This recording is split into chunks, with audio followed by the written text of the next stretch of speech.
Hi, everyone. Thank you so much for tuning into our Workspace Spark YouTube TV channel. Today, we are so excited to have author with us, Bernie Frazier. And her book is Your Success is in You, Empowering and Equipping You to Create Your Best Career Ever. Thank you so much, Bernie, for being with us today. Absolutely. Thank you so much for having me. Awesome. Well, tell us just a little bit about yourself and we'll dive into the book. Oh, sure. So, boy, it's always where do I start with this one? I spent almost 25 years in corporate recruiting, leading recruiting teams. I built a function, I've led a global team. So, if you can imagine in 25 years, just how many candidates I interacted with. And during that same time, I started doing career coaching. And so, this is my 24th year of coaching. I did a lot of it pro bono at first, family and friends and their referrals. But about 10 years ago, I decided to launch my own business, which I've done. And I do coaching, speaking, some training as well, and love it. And just trying to help people with their careers. Awesome. Awesome. Yes, we always start off helping with our friends and family first and then say, you know what? I think I can do this and start helping other people. Well, So, it's one of those things where you go, I'm spending a lot of evenings and weekends doing this for free, and people get paid to do this. So that's I think right. it's time. That's right. And I'm definitely people need it. Careers aren't going anywhere and we all need that coaching. So Right. tell us about the book and why did you write this book? Yeah, the book, it's so funny. I did this process backwards. Most people, they write a book and then they start doing speaking. I actually started doing speaking on this topic and decided to make this the topic of my book. And so I do a Mm, talk called Your Success is in You.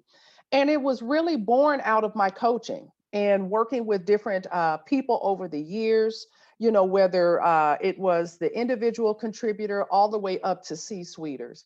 And I was just amazed at how some people didn't realize that you really have to own your career. yes. And I've had others who, they've done everything from cure cancer to built a spaceship to Mars, and they're still going, I don't know if I can do it. And I'm like, are you serious? You can do this, but you have to do it.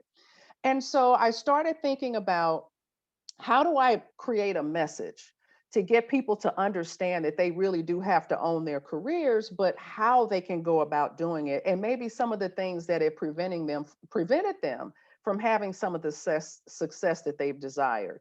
So I Mm, really just started putting the talk together. And I started doing it, and it has gone over really well. There have been a number of corporations that I've done this for multiple times, and it really kind of spawned the book because in a talk you can only say so much, but I had more to say, and I said, well, put that down on paper. I love it. I love it. So who is this book for? It's for the person who is what I call bored, burned out, or frustrated in their career. Yeah. That's it in a nutshell. Because there are people, they are banging their heads against the wall and they can't figure out why it's not working. So Mm, I help shed some light on that. The person, they feel like they have kind of reached the pinnacle of where they are, but they're bored. They right. want more and they don't know how to quite get it. It's for the person that's not quite sure what they want, to help them Awesome. start to figure that out as well. But yeah, definitely for the professional, like I said, who's bored, burned out, or frustrated. Yes. And so many people. I can think So of many. so many people. Yeah. And I hate that, Yeah. but it is the reality. Right. So, in the book, you share an interesting analogy about the employment contract and some staggering statistics regarding employee engagement. Share Mm. more about this with our audience. So, the employee contract, that actually, I did that in a different talk a number of years ago. And what I'm trying to convey with that is, I am of a a certain age, excuse me.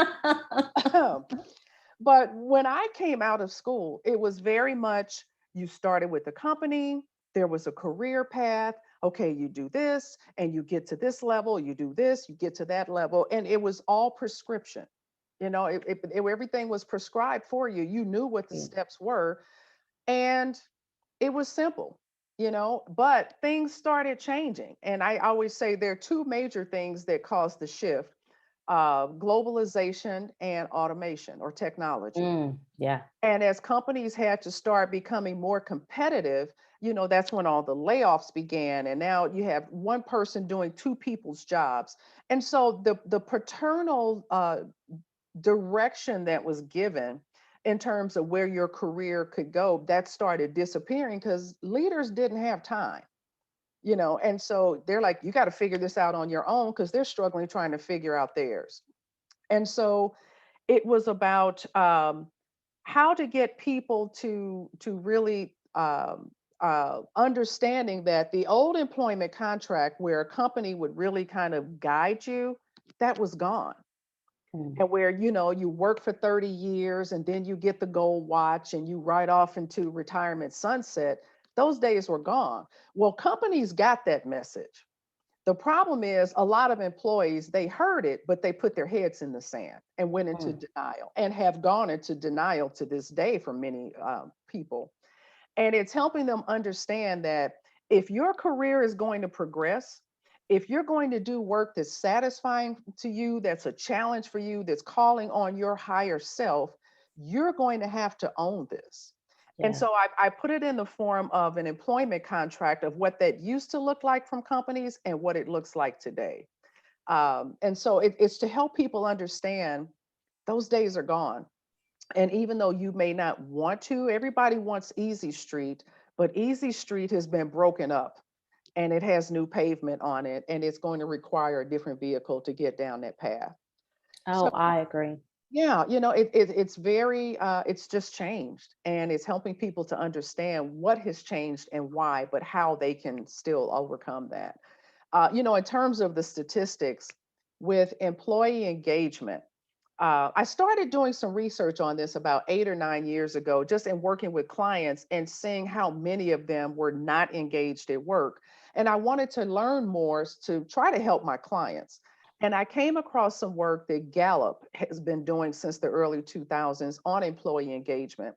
And they do a global survey. It's about almost 250,000 people in over 140 countries. And they're basically asking, are you engaged at work? And what caught my attention when I was looking through this was this headline that I saw online, and it had blank percent of employees are disengaged at work around the globe. That percentage was 87. And I went, what? I said, no, there's no way. There's no way that could be true. So I'm thinking, okay, if this is global, then I'm clicking on it and I'm looking through this report. I went, well, what's happening in the United States? And at that time, it was right around 70. And I went, oh my gosh. And I went, but you know what? I'm seeing that with my clients. Yeah. I used to hear it when I was doing recruiting. Now, the good news is over time, those numbers have gotten a little bit better. It's like 85% globally and 67% in the US, but that's still nothing to brag about. And so I always say, but there's a way that you can come out of being disengaged. You've got to own your career and make choices that are going to bring you what you want in your Right. career because your boss is trying to figure out their own stuff. Right. No, I totally agree. I remember graduating and getting something like an employment contract, not so much of you'll be here till you retire, but definitely here's your career path, here's your mentor, Mhm. here's where you would move next. I just don't see that anymore. No. Now And it's, are you a good fit for our culture? right. But there's a good and a bad side to that. For people who want that easy path, it's a bad thing that that's gone away. But the good news of this is there are no limitations. Right. It's what you're choosing. It's what you are doing. It's how you're positioning yourself and for what, but you are in the driver's seat. So it's a good thing because now you get to decide where your career goes. But again, if you're the person that's just looking to coast, that's not going to work anymore. You probably Yeah. will end up in a place that you really don't want to be. Yeah. Yes. Well, in chapter 3, you did talk about walls. I thought this was really, really good. That cause people to remain in a frustrated place with their career. Mhm. I have had my own set of walls Oh, we before. all.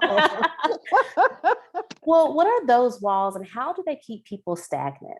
Yeah. So, the three walls are imagination, what I call is self-imposed, and then victim of circumstances.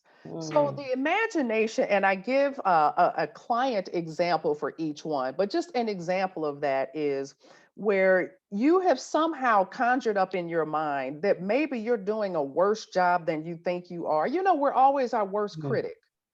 And of so, course. when you start thinking like that, then you start beating yourself up. And as you start beating yourself up, what happens to your confidence? It starts going down, right? Now, Yeah. as your confidence goes down, what happens to performance? Oh, yeah. Goes down You're to, right. So then it becomes a self-fulfilling prophecy, doesn't it? yeah, I could see And that. so, yeah, and it all started with you had all of this craziness going on in your brain and you didn't arrest it. Mm, And so that's the part about imagination. I've seen that happen to people so many times. I even had a time in my career where I started going down that path, but I'm mm, thankful I recognized it and I went, "Whoa, wait. We've got to change this here." But that's imagination. We let our imaginations run amok, so to yeah. speak, to where they really become a self-fulfilling prophecy. The second one, when it's self-imposed, is sometimes we make conscious choices or even subconscious choices to sabotage ourselves Mm, because we may think we want it, but maybe there's something that deep down fear. right. And so we try to put the outward projection there. Oh, yeah, I want to do this, but we do things to shoot our own selves in the foot so that we don't get it to really satisfy that deeper fear in us or that deeper insecurity that goes, yeah, you may want it, but you can't really do it. Mm, So we bring this thing upon ourselves. We start making bad choices and being late on things that we know we could have had turned in on time. We don't I- do as good a job as we could have. yeah. I just, and it's like we're making choices to start to stunt our own growth, if you will, our own success. The third one is victim of circumstances. You just, wrong place, wrong time, right place, wrong time, wrong place, right time, and Right. sometimes, unfortunately, that happens. And I have an example in the book of a client that I had who had this, he kind of stumbled into an accounting career. And turns out he had a real knack for it and was doing super well, but he never finished his degree. So he wanted to continue to move up, but the opportunities he kept running into required him to have a degree, even though he had great experience. Mm, And so he didn't have time to go back to school or the money. So he was kind of stuck, you know what I mean, in that sense. And we found some ways to help him work through it, but his was just the circumstances. He kind of fell into a career path that was really working for him, but as he wanted to continue to grow, he hit that wall and was had to overcome some additional hurdles in order to get past it. right. Right. Um, I have all the things you just said. I'm like, that's me. That's me. That's me. I think I've had all three of those walls built up around me sometimes. And perception and mindset is still so super important to kind of Mhm. get out of those. Right.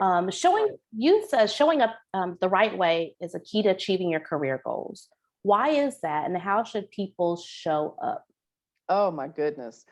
One of the things that I encountered, especially if you've been in a leadership position to where you've led people, Right. you really understand this that sometimes it's not just about doing the work.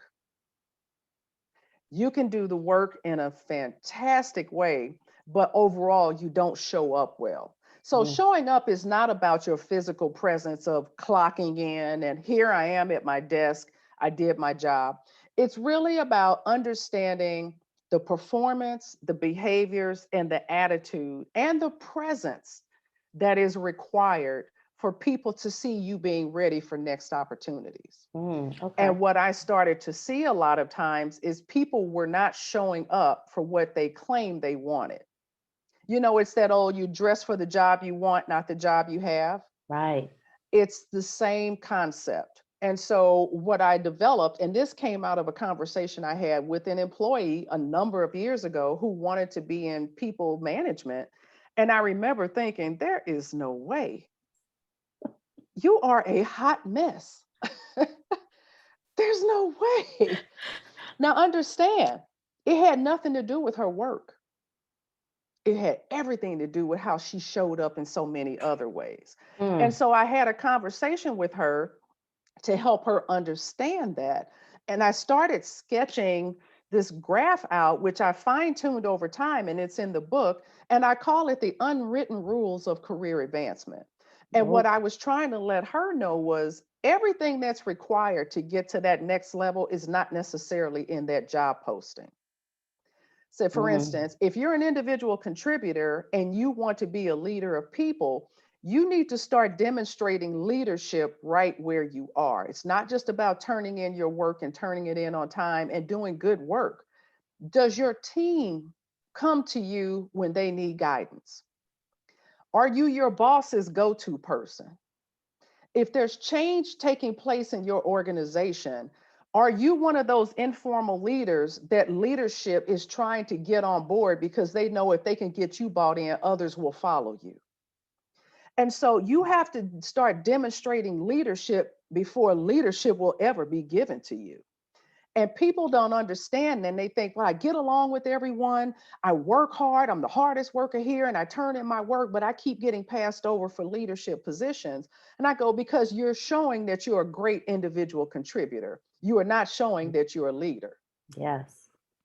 And so that's what I talk about showing up. You have to understand what is required for the opportunity that you want and start demonstrating that now. And then you make it easy for people to see moving you into those assignments when they come up and come open. Awesome. No, I think that's super important. My son just started his first job, and it's interesting, just teaching someone who's 17 what showing up really means. Not just physically being there, not just being on time, but how are you as an employee and as a worker. So I think showing up is super important. So glad that you touched on that. Thank you. So what did you learn as you're writing this book? Oh my goodness, that I shouldn't have written the book. It's funny. I've had people ask me that question and they're always shocked when I give their answer. But here's why I give it. Because the real lesson that I've learned is that you will continue to reapply these concepts throughout your career, Mm. throughout your life, because they apply to life, business, or career in many cases. And since I've written this book, I have had my own moments where something from the book will come back to me and I'm like, shut up. I'm not trying to hear that.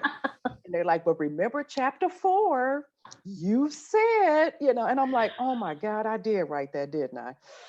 Oh, okay, I got to do it. And it is, when your own words come back to you.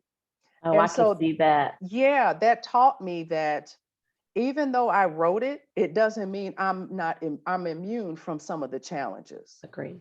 And you're going to continue to face them. And so literally I've had times where, I'm getting a pedicure and I'm sitting there reading my own book.